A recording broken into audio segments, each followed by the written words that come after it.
So I want you to look around the room for a minute and try to find the most paranoid person here. And then I want you to point at that person for me. Okay, don't actually do it. But as an organizational psychologist, I spend a lot of time in workplaces, and I find paranoia everywhere.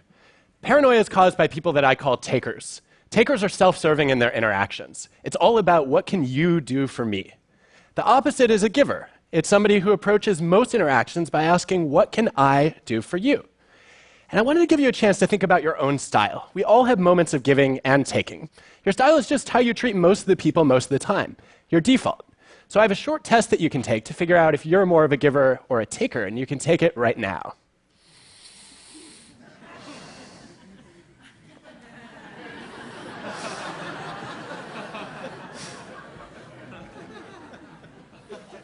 This is the only thing I will say today that has no data behind it, but I am convinced the longer it takes you to laugh at this cartoon, the more worried we should be that you're a taker.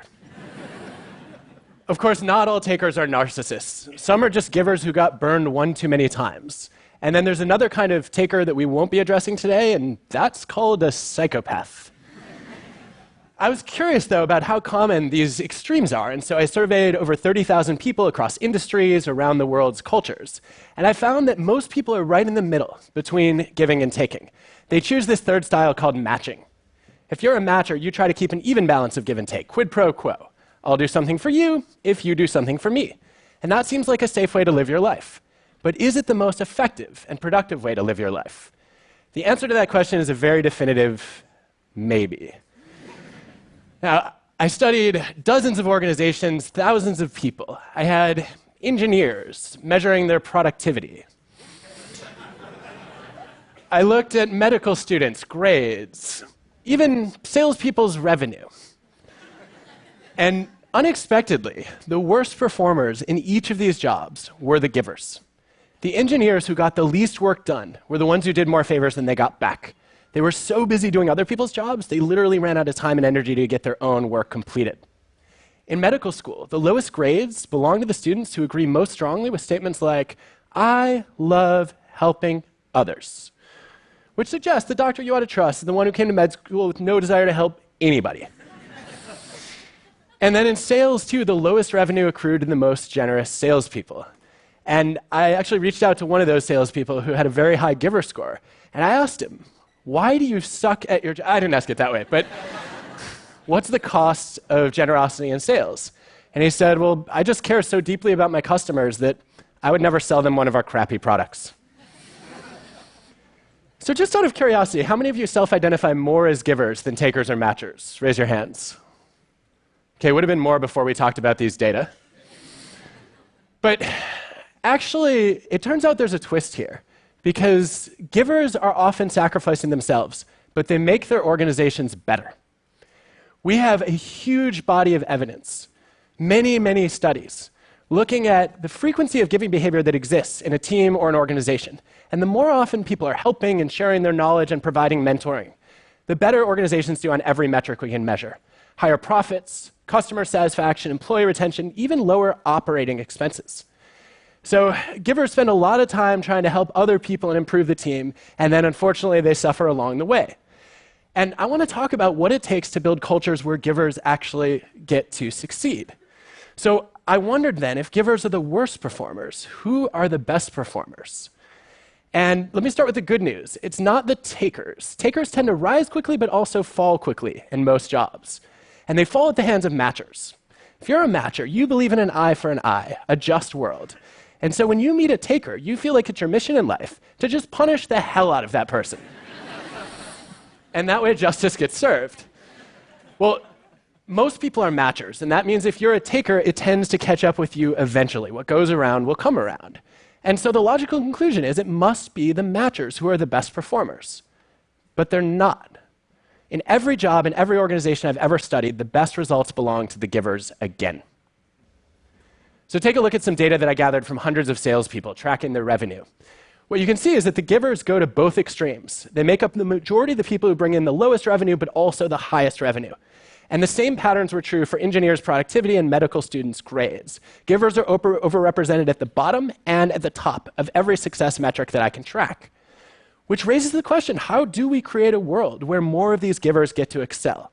And I want to talk about how to do that not just in businesses, but also in nonprofits, schools, even governments. Are you ready? All right, I was going to do it anyway, but I appreciate the enthusiasm.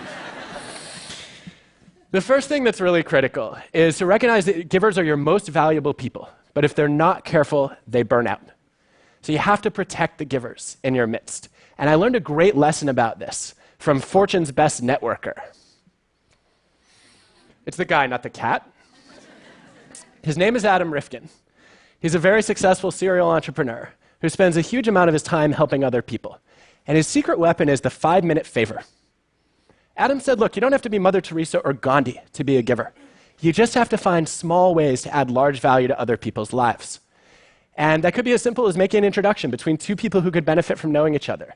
It could be sharing your knowledge or giving a little bit of feedback.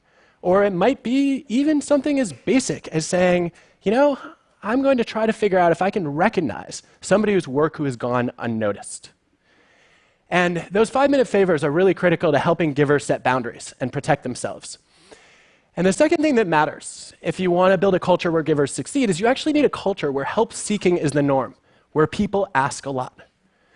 This may hit a little too close to home for some of you. What you see with successful givers is they recognize that it's okay to be a receiver too. And if you run an organization, we can actually make this easier. We can make it easier for people to ask for help. A couple of colleagues and I studied hospitals, and we found that on certain floors, nurses did a lot of help-seeking, and on other floors, they did very little of it. And the factor that stood out on the floors where help-seeking was common, where it was the norm, was there was just one nurse whose sole job it was to help other nurses on the unit. And when that role was available, nurses said, oh, it's not embarrassing, it's not vulnerable to ask for help, it's actually encouraged. Now, help-seeking isn't important just for protecting the success and the well-being of givers. It's also critical to getting more people to act like givers. Because the data say that somewhere between 75 and 90% of all giving in organizations starts with a request. But a lot of people don't ask. They don't want to look incompetent, they don't know where to turn, they don't want to burden others. And yet, if nobody ever asked for help, you have a lot of frustrated givers in your organization who would love to step up and contribute if they only knew who could benefit and how. But I think the most important thing, if you want to build a culture of successful givers, is to be thoughtful about who you let onto your team. I figured you want a culture of productive generosity, you should hire a bunch of givers. But I was surprised to discover, actually, that that was not right. That the negative impact of a taker on a culture is usually double to triple the positive impact of a giver. Think about it this way. One bad apple can spoil a barrel, but one good egg just does not make a dozen. I don't know what that means. But I hope you do. No, let even one taker into a team, and you will see that the givers will stop helping.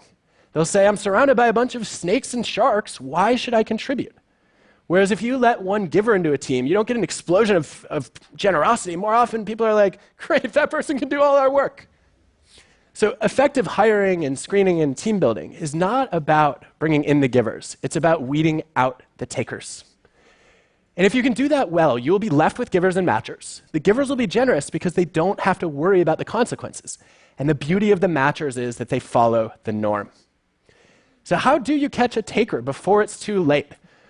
We're actually pretty bad at figuring out who's a taker, especially on first impressions. And there's a personality trait that throws us off. It's called agreeableness, one of the major dimensions of personality across cultures. Agreeable people are warm and friendly, they're nice, they're polite. You find a lot of them in Canada, where there was actually a national contest to come up with a new Canadian slogan and fill in the blank as Canadian as... And I thought the winning entry was going to be as Canadian as maple syrup or ice hockey. But no, Canadians voted for their new national slogan to be, I kid you not, as Canadian as possible under the circumstances. Now, for those of you who are highly agreeable or maybe slightly Canadian, you get this right away. How could I ever say I'm any one thing when I'm constantly adapting to try to please other people? Disagreeable people do less of it. They're more critical, skeptical, challenging, and far more likely than their peers to go to law school. That's not a joke, that's actually an empirical fact. So I always assumed that agreeable people were givers and disagreeable people were takers. But then I gathered the data and I was stunned to find no correlation between those traits. Because it turns out that agreeableness, disagreeableness is your outer veneer. How pleasant is it to interact with you? Whereas giving and taking are more of your inner motives. What are your values? What are your intentions toward others? So if you really want to judge people accurately, you have to get to the moment that every consultant in the room is waiting for and draw a 2x2.